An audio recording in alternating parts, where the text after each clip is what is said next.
Messi আমার চেয়ে সেরা, আমি এটা মানতে রাজি নই, আমি বিনয়ী হতে চাই না। পর্তুগিজ কিংবদন্তি ক্রিস্টিয়ানো রোনালদোর এমন বিস্ফোরক মন্তব্যে আবারও আড়াআড়ি বিভক্ত ফুটবল বিশ্ব।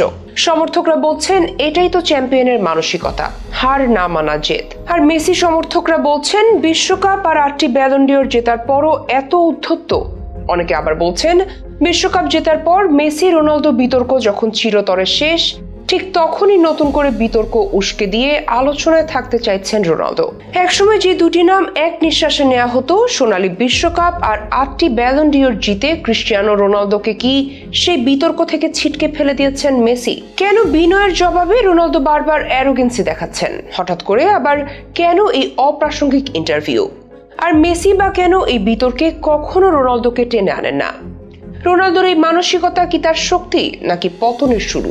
রোনালদোর মন্তব্য এবং তাতে ফুটবল ভক্তদের প্রতিক্রিয়া নিয়েই থাকছে আজকের বিস্তারিত স্পোর্টস আপডেট। মেসিকে যতবার প্রশ্ন করা হয়েছে বিশ্ব সেরা প্লেয়ারকে, মেসি অনেকের নাম নিয়েছেন, সাথে ক্রিস্টিয়ানো রোনালদোর নামও। বারবার বলেছেন এদের মধ্য থেকে একজনকে বাছাই করা কঠিন। যখন জিজ্ঞেস করা হলো আপনি কি সর্বকালের সেরা, মেসি সেই চিরচেনা লাজুক ভঙ্গিতে হেসে পেলে, ম্যারাডোনা, জিদান সহ কিংবদন্তিদের নাম নিলেন। একবার জিজ্ঞেস করা হয়েছিল আপনি ছাড়া বর্তমান সময়ের সেরাকে, Messi Neymar, Hazard, Mbappe, Suarez সহ অনেকের নাম নিলেন। তখন সাংবাদিক পাল্টা প্রশ্ন করলেন আপনি কি 7 নম্বর জার্সি পরা লোকটিকে ভুলে গেছেন? মেসি হেসে বললেন ক্রিস্টিয়ানো, তাকে আমি আমার সঙ্গেই এক আলাদা তালিকায় রেখে দিয়েছি। মেসির কণ্ঠে যখন ঝরেছে প্রতিপক্ষের প্রতি সম্মান, রোনালদোর কণ্ঠে তখন বারবার শোনা গেছে সেরার অবসেশন। অবশ্য একটা জায়গায় দুজনই একমত। রোনালদো বলেছিলেন মেসি আমাকে বেটার প্লেয়ার হতে সাহায্য করেছে আর আমিও তাকে করেছি। 15 বছর টানা ইউরোপের মঞ্চ কাঁপিয়েছেন এই দুই মহারথী। কিন্তু এরপরই শুরু হয় শ্রেষ্ঠত্বের পরিসংখ্যানের লড়াই।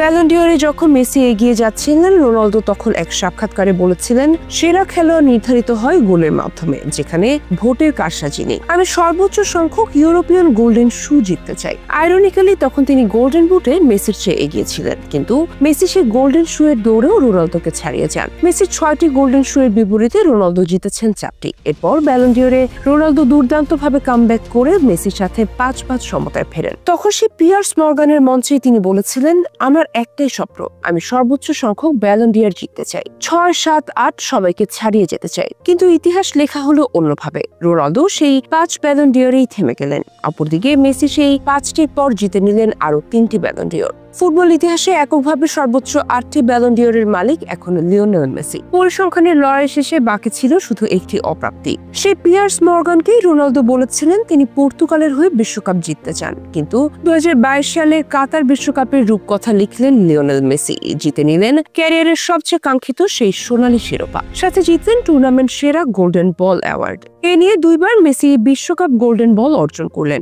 আর রোনালদো বিশ্বকাপের নকআউট স্টেজে তার গোলের খাতা তখনও শূন্য, এখনো শূন্য। আর ঠিক তখন থেকে ফুটবল বিশ্লেষকদের মতে মেসি রোনালদো বিতর্কের চিরতরে খতম হয়ে যায়। ইংলিশ ফুটবল বিশ্লেষক জেমি ক্যারাঘার তো বলেই বসেছেন আসলে কোনো বিতর্কই ছিল না। রোনালদো একজন গ্রেট গোল স্কোরার, কিন্তু সে কখনোই মেসির কাছাকাছি মানের প্লেয়ার নয়। যখন থেকে ফুটবল ব্যক্তিত্ব ও বিশ্লেষকরা এক বাক্যে মেসিকে গ্রেটেস্ট অফ অল টাইম বা সর্বকালের সেরা তকমা দিতে শুরু করেছেন, ঠিক তখন থেকেই রোনালদোর এই ধরনের বিতর্কিত মন্তব্যের পরিমাণ আরো বাড়তে থাকে। তার কিছু কিছু মন্তব্যে এমনকি তার কট্টর ভক্তরাও বিরক্ত। রোনালদোর এই নতুন মন্তব্যে আবারও ফুটবল দুনিয়ার সমালোচনার ঝড়। আর মেসি বারবারের মতোই তিনি এই ব্যাপারে সম্পূর্ণ নীরব। ব্যাপারটা এমন যেন রোনালদোর এসব কথা গায়ে মাখেন না 8বারের ব্যালন ডিওর জয়ী, বিশ্বকাপ জয়ী এই মহাতারকা।